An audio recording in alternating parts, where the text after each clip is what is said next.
Então, boa noite. A partir de agora a gente está gravando. Bom, pessoal, hoje não sei se vocês conseguiram assistir a aula gravada, né? Mas, como sempre, eu coloco tudo aqui para vocês. Então, nós vamos começar falando do tecido cartilaginoso. Eu acho que agora os assuntos começam a ficar um pouco mais legais, tá? Então, quero que vocês olhem para essa figura, para essa lâmina, né? Que nela eu vou explicar muita coisa que está, inclusive, no segundo slide aí, se eu não me engano, no terceiro também. Já vou explicar tudo aqui. Deixa eu só ver aqui. Só um minutinho, gente. Tem gente entrando. Bom, então, reparem o seguinte nessa figura aqui. Essa parte que vocês estão vendo branca é a matriz extracelular, tá? Que a gente vem falando toda semana dela. Então, ela que vai dar para uma cartilagem aquela coisa bem lisinha, bem bonita, né? Por quê? Porque ela preenche espaços. Todas essas outras células que vocês estão vendo aí, isso aqui é célula, tá? Nada mais é que a célula da cartilagem, a célula cartilaginosa que se chama condrócito. E eu quero que também vocês entendam o seguinte, qual é a função de um tecido cartilaginoso? Oferecer suporte e revestimento para superfícies, né? Então, imaginem, por exemplo, o nosso joelho. Ele consegue, a nossa perna, né? Ela consegue fazer a dobra, o deslizamento, graças à cartilagem. Por quê? Porque ela aí não deixa com que o osso tenha contato, osso com osso. Imagina um osso tendo contato o tempo inteiro com outro osso. Ele iria, com o tempo, esfarelar, né? Então, a cartilagem oferece esse deslize, essa proteção e também suporte para todas as partes moles. A gente já estudou tecido conjuntivo, que é mole, já estudamos tecido epitelial, que é mole, né? Então, o cartilaginoso ele vem para dar um suporte para essas partes moles, tá bem? Bom, o que mais? Deixa eu passar aqui. Uma outra coisa que acontece, né, que vocês precisam saber, perdão, é que ele é avascular e ele não tem inervação. Ah, então é por isso que a cartilagem não dói? Sim, cartilagem não dói, tá? Porque, então, ela não vai ter sistema nervoso e nem linfático. O linfático também não vai passar aqui, certo? Então, apesar do cartilaginoso ser oriundo do tecido conjuntivo, ele é avascular. Então, guardem esses detalhezinhos, porque é isso que vai cair no concurso para vocês, tá? São esses pequenos detalhes. Bom, o que mais aqui? Que dá para a gente ver nessa figura. Então, deixa eu passar que eu acho que vai aqui. Como que se forma um tecido cartilaginoso? Então, aqui nessa figura, eu quero que vocês reparem, deixa eu só botar a cor aqui, que aqui a gente tem células indiferenciadas. E se vocês repararem aqui, ó, nós temos uma célula fazendo mitose, que a gente já aprendeu. O que ela está fazendo? Está se dividindo, né? Então, aqui elas são mesenquimais, indiferenciadas. A origem dela é mesenquimal. Aí, quando ela se divide aqui em mitose, ela vai se diferenciar num condroblasto, tá? E os condroblastos, repare que eles estão um lado a lado ao outro. Aí vimos aqui uma mitose, vimos aqui uma outra mitose. Quando esses condroblastos que formam esse tecido se evoluem para um condrócito, citus, célula, tá? Quando evolui para uma célula condrócito, ela vai começar a ficar espaçada, uma distante da outra. E todo o espaço vazio é preenchido por matriz extracelular, tá? E aí, aqui, nessa figura, eu não estou conseguindo ver, porque vocês estão aqui, deixa eu passei para cá. Nessa figura, o que a gente vai ter de muito importante que vocês não podem esquecer, tá? Tem que anotar, inclusive. Como o espaço de matriz extracelular é imenso, concordam comigo que fica muito difícil, tem gente entrando, que fica muito difícil de ter oxigenação e nutrientes chegando no condrócito. Então, o que aconteceu com esse tecido? Ele evoluiu. Como? Eles se agrupam, tá? Então, eles vão ficar agrupados. Então, a gente tem assim, num grupo, que chama de grupo isógeno, a gente vai ter de 6 a 8 células agrupadas dentro dessa cápsula, dessa membrana. Essa membrana aqui que envolve essa quantidade de células se chama pericôndrio, tá? É o pericôndrio. E aí, por que ele envolve essa quantidade de células? Porque quando elas estão unidas, fica muito mais fácil de chegar os nutrientes e a oxigenação através da corrente sanguínea para elas, tá? Tudo isso que eu estou falando está escrito aí para vocês, tá? Então, repetindo. A célula, ela é indiferente aqui, mesenquimal. Aí ela vai se diferenciar em condroblasto. O condroblasto, ele é formador do tecido cartilaginoso. Então, ele vai se diferenciar em condrócito, citocélula, né? Porém, os condrócitos, eles estão distantes um do outro. Então, o que eles fazem? Eles se agrupam dentro de uma membrana, dentro do pericôndrio aqui, tá? Para quê? Para eles ficarem mais próximos, para eles conseguirem ter nutrição e gases e oxigenação. É esse o papel, então, tá? Então, tudo isso que eu estou dizendo, ó, tá aqui, ó, condroblasto, condrócito, grupo isógeno, nutrição e oxigenação, tá? Aqui, nós temos, mostrando mais uma vez, né, para a gente poder finalizar o assunto. Então, nós temos aqui o pericôndrio que se forma. Como ele se forma?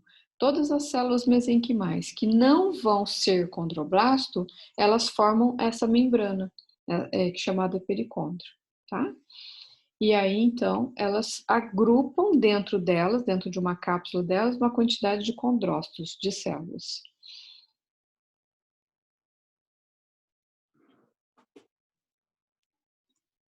Pronto.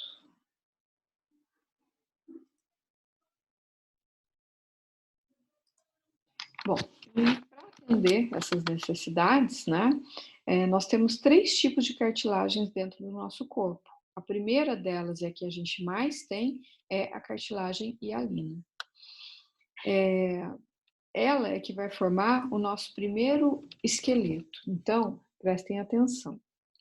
Quando o bebê está se formando lá dentro da barriga da mãe, o bebê não tem osso, ele tem somente cartilagem.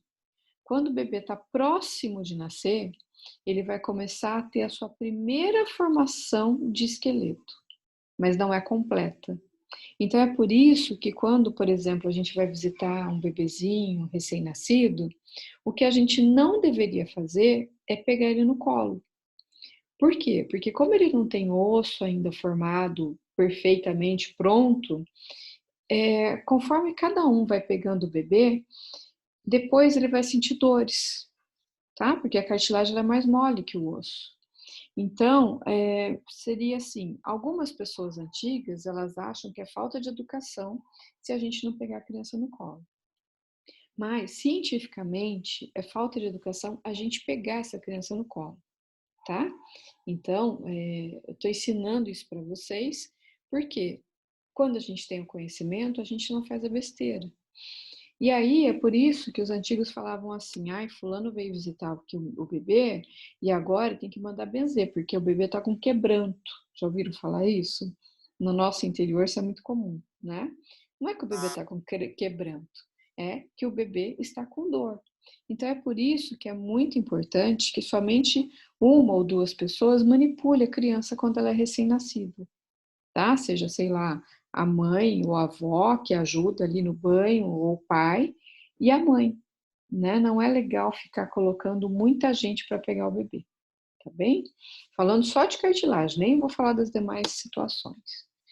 Bom, então, como que se forma o primeiro esqueleto? A cartilagem, quando a gente começa a receber o hormônio GH, hormônio do crescimento, a cartilagem, ela não tem como esticar.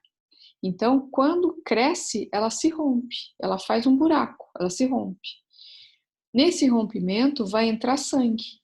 E o sangue, ele contém células ósseas, cálcio, né? Então, ali começa um primeiro processo de calcificação. Quando a gente chega à nossa maioridade, meninas menos idade, homens até por volta de 20 anos, a gente vai parar de crescer, né? O que vai acontecer? Por que a gente para de crescer o osso? Imaginem um osso, tá? E no final dele, todo mundo já deve ter comido uma coxa de galinha. No final não tem as cartilagens? É porque elas acabaram. Então não tem mais por onde crescer o osso. Isso vai acontecer na nossa puberdade, no nosso início aí de fase, nova fase de vida, tá? Bom, além disso, né, vai existir ali colágeno, e as proteoglicanas e glicoproteínas, que são esses nomes que a gente estudou na semana passada, que são aqueles que vão permitir a adesão de água, né? Eles puxam, atraem água ali para a célula, para facilitar, logicamente, a passagem de nutrientes, tá? Então, onde é encontrada a cartilagem hialina, além do nosso esqueleto? Nossa traqueia, nossos brônquios, fossas nasais, tá? Nas extremidades das costelas. Qualquer coisa que vocês quiserem perguntar, vocês interrompem, tá? Bom, elas se regeneram? Não, elas não se regeneram, tá bem? Principalmente quando a gente entra na fase adulta, aí fica bem complicadinho mesmo. Então, aqui a gente tem uma cartilagem perfeita, bonita, né? E aqui a gente tem uma cartilagem em processo já de destruição, que a gente chama de artrose. Então, vejam aqui, quando ela se destrói, o osso ele vai ficar exposto. E isso, obviamente, que vai gerar muita dor, muito problema, né? E aí, dizem que tem alguns remédios que repõem a cartilagem. Não, não repõe, tá? Existem estudos científicos que mostram que isso ainda não é comprovado. O que a gente pode fazer para reduzir a perda de cartilagem? Obviamente, a mesma conversa de sempre. Atividades. Se for criança, é muito importante que a criança exerça atividades de impacto, tá? É isso que vai dar a ela um osso forte. Agora, quando a gente vai ficando mais velho, a gente tem que cuidar para que a gente não tenha tanta atividade de impacto. Então, é por isso que um atleta, por exemplo, sei lá, um jogador de futebol, com o tempo ele já vai começar a sentir muita dor, porque começa a ter um desgaste, porque movimento repetitivo e muito uso. Então, pode começar a dar problemas. Um jogador de vôlei, tá? Muito impacto. Vamos falar de gente normal, nós. Então, mulheres na menopausa. Quando entra na menopausa, começa a existir uma perda maior. Então, mulheres, depois de uma certa idade, o que, por exemplo, sabe-se que quando a gente entrar na menopausa, a gente vai começar a ter uma aceleração de perda. O que a gente pode fazer para interromper ou para reduzir essa perda? Atividade física, principalmente a caminhada. E atividades na água também são muito importantes, tá? Então, por que na água? Porque elas não vão gerar tanto impacto e elas vão mexer com toda essa parte de circulação, cartilagem, musculatura, né? Então é fundamental, tá certo? O que mais que eu posso falar aqui para Agora, você? quando a gente estrala os dedos, faz algum mal para a cartilagem ou não? Ah, faz, fica feio, né? Eu tenho mania, viu? Faz sim. Não é bacana. Um fisioterapeuta não iria aconselhar isso jamais. Alguém quer falar? Você anda também pode fazer esse desgaste ser maior. Desculpa, eu não entendi o começo. O jeito que você anda, assim, caminhada, assim, pode favorecer esse desgaste maior. Pelo contrário, a caminhada ela é benéfica para que ele cesse, para que não dê a continuidade a esse desgaste. O jeito, tipo assim, por exemplo, tem pessoas que andam errado. Um professor meu falou assim que tem um jeito certo de andar. Eu tô perguntando se isso é mesmo verdade. Ah, é meio complicado, meio complexo isso. O que é andar errado, né? A maioria das pessoas andam corretamente. É claro, você não vai fazer uma caminhada, tô falando você por educação, tá? Com chinelo ou com uma sandália, né? Então talvez seja isso que ele tenha se referido, não sei, tá?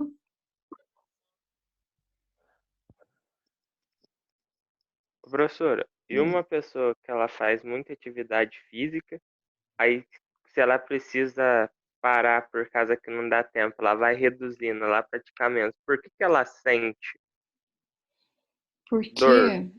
Porque começa a perder massa magra. Tudo aquilo que ela conquistou, ela vai perder. Então ela vai começar a sentir dores, tá? A massa magra, ela vai ajudar você a ter um fortalecimento. Então aí, se ela deixa de existir ou ela começar a se degenerar, a pessoa começa a voltar a sentir dor tudo novamente, tá? Uma coisa que eu lembrei, que existem artigos científicos que mostram que, por exemplo, um corredor, uma pessoa que corre, que gosta de correr, ela pratica isso ao longo da sua semana, em torno de 20 quilômetros de corrida, claro que não é no mesmo dia, intercalado em, sei lá, 3 dias, por exemplo, ela tem saúde, tá? Comparada com uma pessoa que corre de 50 quilômetros por semana a mais que isso, tem gente que corre tipo 10 quilômetros, 15 quilômetros por dia. Essas pessoas têm um desgaste muito grande, tá? Então, o que que a pesquisa mostrou?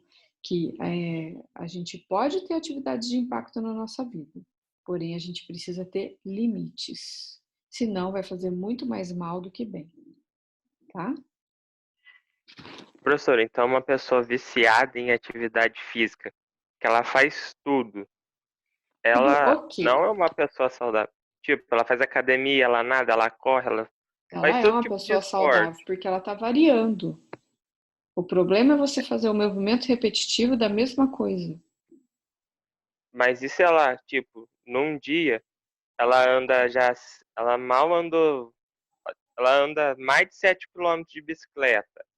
Aí ela mal acabou aquilo lá, ela já vai lá e já anda mais 7 de bicicleta.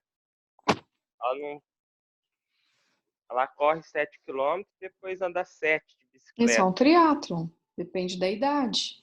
Então a gente não pode julgar assim de uma forma generalizada, tá? Depende da pessoa. Se é uma pessoa que vai praticar um duatlon ou um triatlon, ok, mas vai ter desgaste, tá? Porque está exagerando. Então todo exagero não é saúde, tá?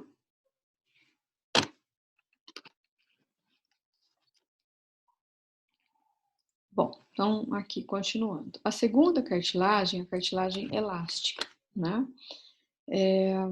Vou dar uns exemplos para vocês que vocês vão nunca mais esquecer. O lutador de, como é que chama aquilo? Jiu-jitsu, que tem a orelha toda estragada, sabe? Que tem a orelha horrível, toda, parece, as pessoas falam assim, olha, quebra a orelha. Não existe orelha quebrada, tá? O que acontece é que quando pega lá na orelha, naquelas lutas malucas, a cartilagem, ela se rompe, ela se separa. E, obviamente, vai entrar ali sangue. E o sangue que entra ali é muito difícil dele sair. Ele vai ficar parado ali. E ele coagula. Então é por isso que fica com aquelas coisas horrorosas na orelha, que eu devia ter colocado uma foto aqui, tá? Para sanar isso, a pessoa fala: Nossa, aprendi com a professora que é sangue, então vamos furar ali. Não, não façam isso, tá? O indivíduo ele tem que ir ao médico, se quiser fazer uma cirurgia, para o médico poder fazer isso de uma forma cirúrgica. Por quê? Porque daí vai tomar remédio, tem perigo de inflamação, de infecção, se a gente fizer isso de uma forma grotesca, tá bem? Então, aonde nós temos a cartilagem elástica? na orelha, pavilhão auditivo, na tuba auditiva e também na epiglote e na laringe, tá bem? E ela, né, é menos sujeita aos processos que a gente estava falando ali de degeneração e ela também não se calcifica, tá?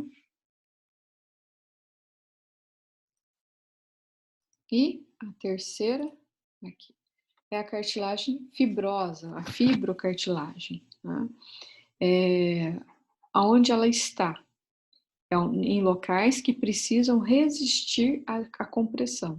Então, ela vai ter crescimentos. Um primeiro crescimento que acontece é um aposicional, uma sobre a outra, tá? E um outro crescimento é intersticial, que vai acontecer somente lá no nosso começo de vida, como eu falei para vocês, quando a gente só tem cartilagem, tá bem? E onde ela vai continuar sendo encontrada depois? Nos discos intervertebrais e na sínfise púbica. Como que eu vou explicar isso para vocês? Nosso quadril, nosso osso do quadril, nossa pelve, né? Na frente do nosso quadril, os ossos, para eles não ficarem grudados um no outro, eles têm um espaço. E nesse espaço, então, tem cartilagem, que a gente chama de sínfise púbica, tá? Quando a gente for fazer aula de anatomia no próximo semestre, aí vocês vão ver lá no laboratório a sínfise púbica, aí vai ficar mais fácil. Lembrem-se disso, tá? E aqui, né, para mostrar para vocês o seguinte, para que serve a cartilagem entre os ossos? Então, a cartilagem está aqui. Ela vai servir como se fosse uma almofada, que a gente chama de coxim lubrificado, que fica aqui. Para quê? Para uma vértebra não bater na outra, porque a gente se movimenta, né? A gente mexe a nossa coluna. Então, imaginem uma vértebra, um osso batendo no outro. Não ia dar certo. Então, com questões como má postura, obesidade, movimentos repetitivos, às vezes a pessoa tem um trabalho onde ela ocupa muito a coluna dela de forma errada. O que pode acontecer com essa cartilagem? Ela sai para fora. Aí tá aqui, ó, ela sai. E aí o que vai acontecer? Ela vai pressionar o nervo que está passando. Então, repare que ele tem que estar bem retinho, ele vai ser pressionado. Então, onde vai acontecer os estímulos de passagem, eles vão começar a ser interrompidos. E é por isso, então, que a pessoa vai sentir muita dor aqui nessa região, tá? Deixa eu mostrar uma outra figura aqui para vocês. Aqui. Então, aqui a gente tem os discos normais, em azul aqui a gente tem as cartilagens. Então, quando a gente levanta em alguns centímetros a mais. Quando a gente deita deita com alguns centímetros a menos. Por quê? Choque, impacto, comprime, tá? Por isso que os velhinhos, quando a gente ficar velhinho, a gente também vai ser assim, eles vão ficando cada vez menores, porque eles vão perdendo essa cartilagem, tá? Então, aqui eu tenho discos normais e aqui eu tenho a explicação que eu falei para vocês. A cartilagem sai para fora, comprime aqui o feixe nervoso que passa e é por isso então que vai gerar muita dor. Geralmente ela vai acontecer na cervical e na lombar. Por quê? Porque são regiões que a gente absorve mais peso, tem mais uso, mais impacto, tá? E aqui nessa figura, ao lado, reparem, né? A hérnia de disco, de novo, onde a cartilagem aqui, ó, ela sai para fora, tá? E aqui, diferente, a cartilagem não saiu, mas a gente tem uma ponta de osso aqui, ó, que é chamada de bico de papagaio, dá para ver no raio-x, tá? Então, mesma coisa, má postura, obesidade, genético também, tá? Então, para que isso não aconteça, é muito importante que a gente faça a musculação para a gente manter os nossos músculos fortes, porque assim eles vão ajudar nessas movimentações sem muito impacto, tá? Então, quanto melhor tiver nossos músculos, menos impactos os nossas cartilagens e nossos ossos irão sentir, tá bem? Então, tudo que eu falei fica mais ou menos escrito aqui, tá? Bom, acabei sobre o tecido cartilaginoso. Alguma pergunta, alguma dúvida? Então tá. Então eu vou começar a falar agora do tecido ósseo, tá? Porque um está relacionado ao outro. No tecido ósseo, o que eu quero é que vocês vejam que, vamos pensar aqui num osso longo. As pontas, as extremidades, se chamam epífises, tá? E aqui, se vocês lembrarem do osso da galinha, aqui vai ter cartilagem.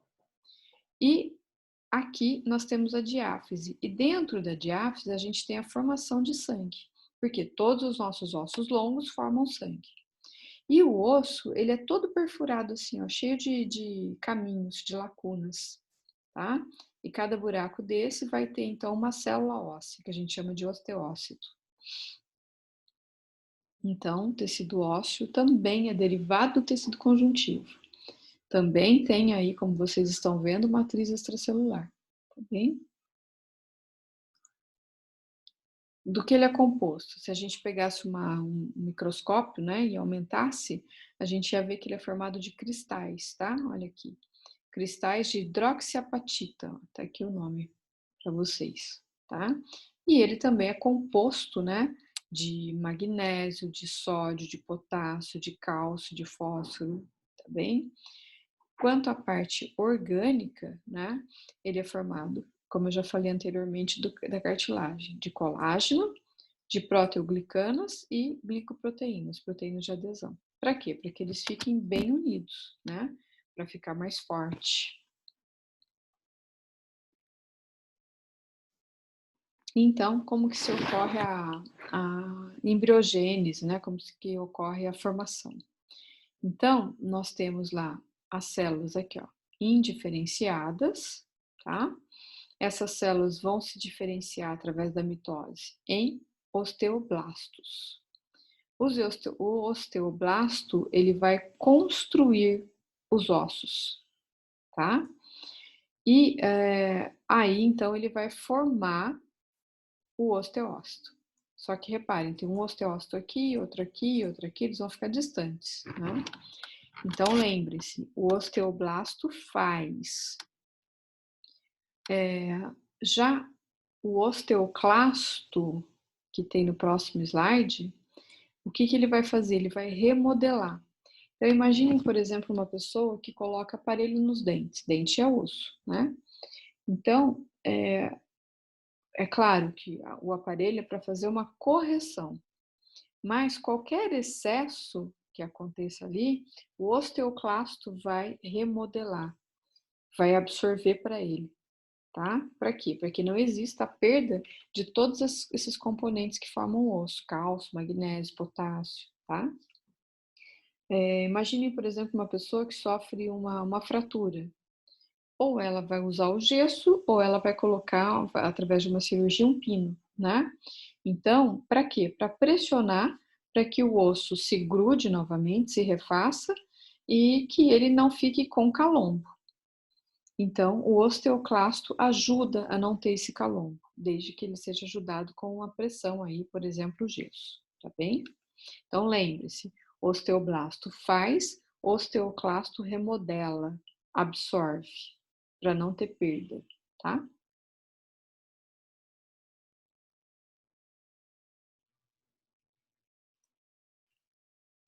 Então, tá aqui o osteoclasto, olha o que eu falei, tá escrito aqui para vocês, tá bom?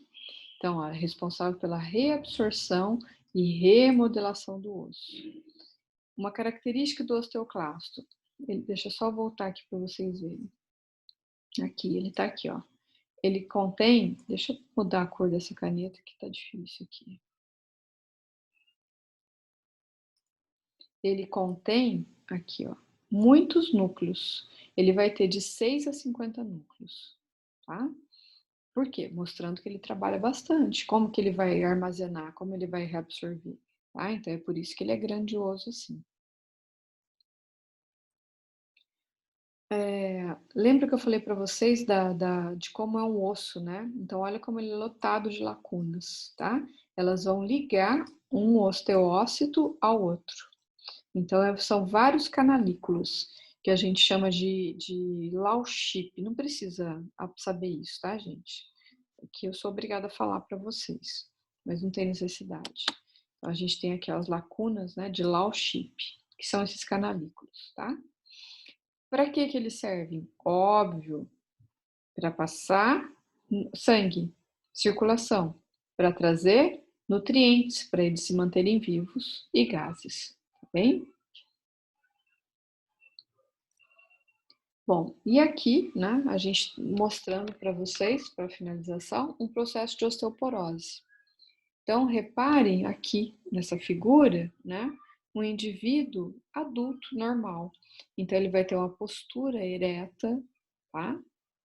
Conforme a gente, depois dos 45, já entrei nessa, galera. Depois dos 45, começa o processo de envelhecimento, né? E aí, então, vai começando a ficar torto. Por quê? Porque está perdendo as cartilagens. Além disso, a musculatura vai ficando frouxa. Então, a musculatura abdominal aqui, que segura as nossas vísceras para dentro, ela vai ficando flácida, mole, e as nossas vísceras vão sendo empurradas para fora. Por isso que vai ficando barrigudo, tá?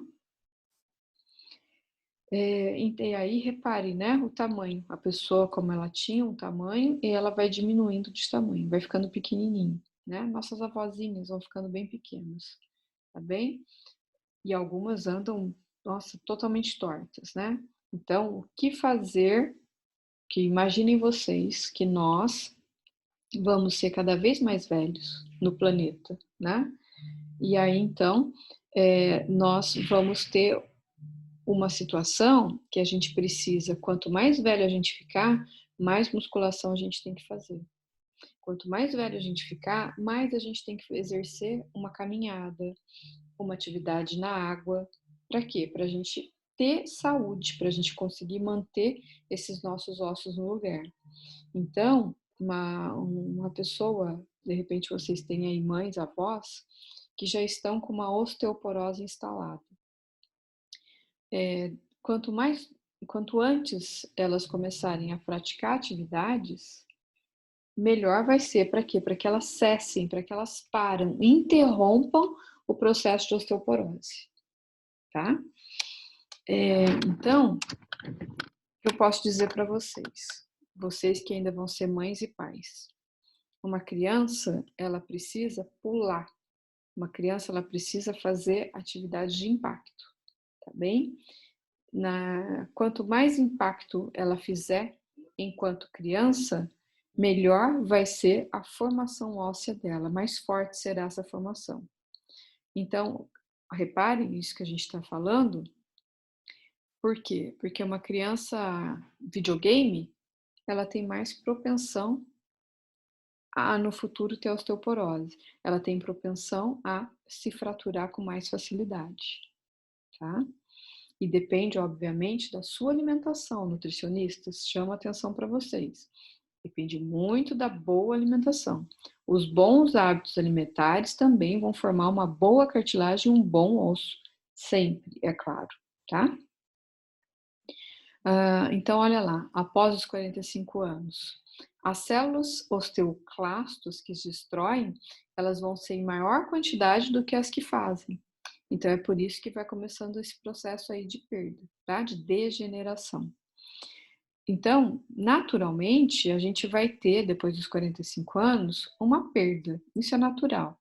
Tipo, em 20 anos, perdeu 10% de osso. Aqui não é osteoporose, que é normal. Homens também têm osteoporose e artrose, lá no caso das cartilagens. As mulheres, muito mais cedo que os homens, elas têm um problema hormonal, menopausa. Então, a menopausa acelera este problema, tá? Então, quando chegar a 25% de perda, aí está instalada a osteoporose no indivíduo. Então, aí vai ficando com o osso muito fraquinho. Olha como ele fica, né? Todo danificado. E é por isso que uma senhora ou um senhor, o fato de estar sentado num sofá, por exemplo, levantar para atender uma porta, atender um telefone, se for o caso, pode quebrar, pode se fraturar. Então, é por isso que tem que tomar muito cuidado com o idoso em relação à fratura de fêmur, porque pode levar ele à morte, tá? Porque não vai se recompor mais. Como que um osso desse se recompõe? Não se recompõe mais, tá? Bom, então, é isso, tá? E é por isso que é fundamental que a gente tome sol, a claridade que eu expliquei para vocês, diariamente, tá bem? Então, ingerir alimentos à base de cálcio, né? Como chama? Alimentos verdes escuros são fundamentais também. Brócolis a gente deveria comer todos os dias. Couve, tá? Quanto mais verde escuro, melhor é, tá bem? Por conta da vitamina D. Então, é muito importante que, além de tomar sol, que o indivíduo tenha vitamina D. Uma mulher acima de 70 anos, ela com certeza precisa tomar vitamina D, tá bem? É tomar de suplementação que eu tô falando. Menos que isso, a gente tem que fazer os exames lá no laboratório, junto com o médico, para verificar como é que tá a perda de osso, como que tá a quantidade de vitamina D no corpo e ingerir. Tá bem? Tem que suplementar, fazer o quê? Ok? Bom, gente, que eu me lembro é isso. Se vocês tiverem alguma coisa, vamos agora às perguntas, tá?